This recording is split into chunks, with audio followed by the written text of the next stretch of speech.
Ensuite, sur l'île de Watt, dans le Morbihan, qui accueille depuis le mois de septembre 2 nouvelles familles, nous sommes allés rencontrer Guillaume Nello, artisan aux multiples savoir-faire de forgeron, maçon tailleur de pierre et même coutelier, spécialisé dans la restauration du patrimoine. C'est un choix de vie intime,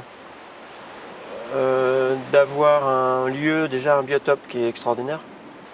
Après, la qualité de vie, l'air ambiant, les enfants, ils ont aussi un départ dans la vie qui est sain. On peut profiter. Il y a aussi un espace-temps qui est différent par rapport au continent.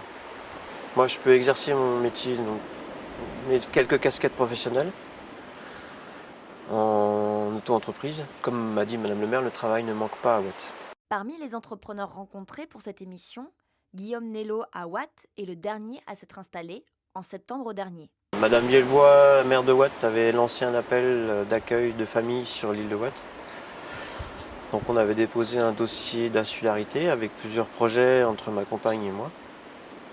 Donc qui a été validé et on attendait un logement qui se libère avec un jardin pour les enfants. Donc dès que le feu vert fut lancé par Madame le maire, on a déménagé en 15 jours. Et j'ai repris mon ancienne activité de maçon tailleur de pierre, sachant qu'au sein de la mairie, il y avait beaucoup de travail pour moi sur Watt, tout ce qui est en maçonnerie ancienne. Notamment un des murs que la mairie m'a fait faire refaire. Donc c'était le premier ouvrage à Watt. Et le fait que les Wattais voient ce que je fais, ça en interpelle certains et qui me demandent aussi des devis. Et après c'est le bouche à oreille. Puis après au milieu maritime, pêche, même si c'est en déclin, il y a toujours besoin aussi de soudure, inox, alu, de réparation.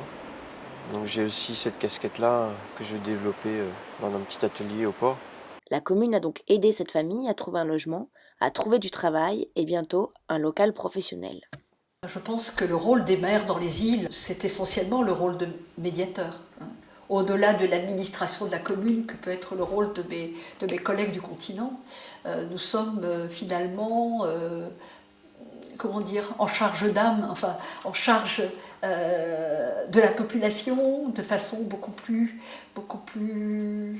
proche que peut connaître un élu du continent, puisque par habitude peut-être, tous les problèmes remontent à la mairie, qu'ils soient du ressort de la mairie ou pas, et nous jouons des rôles divers, assistante sociale, écrivain public, chercheur de logement, voilà, et donc il faut, c'est en s'y mettant tous qu'on va y arriver. Vivre à Watt, c'est quand même une chance. C'est compliqué. Il y a des difficultés à passer pour s'implanter. Surtout quand tu n'es pas natif de Watt. Parce qu'il y a des barrières. Ce qui est légitime, hein, les gens se protègent aussi. Mais si tu es respectueux et si tu n'arrives pas en pays conquis, une fois que tu as franchi ce pas-là, c'est d'avoir un logement.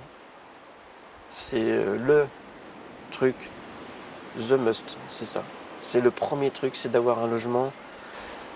Et une fois que tu as eu ce challenge-là, c'est d'avoir un travail qui ne te fait pas quitter l'île. J'ai de la chance qu'on ait besoin de moi ici, carrément. Mais de retourner sur le continent, là, ce serait vraiment un échec pour moi. Parce qu'une fois que tu as goûté vraiment à vivre dans l'insularité et que ça se passe bien, quand tu vas en face, tu pètes tes plombs.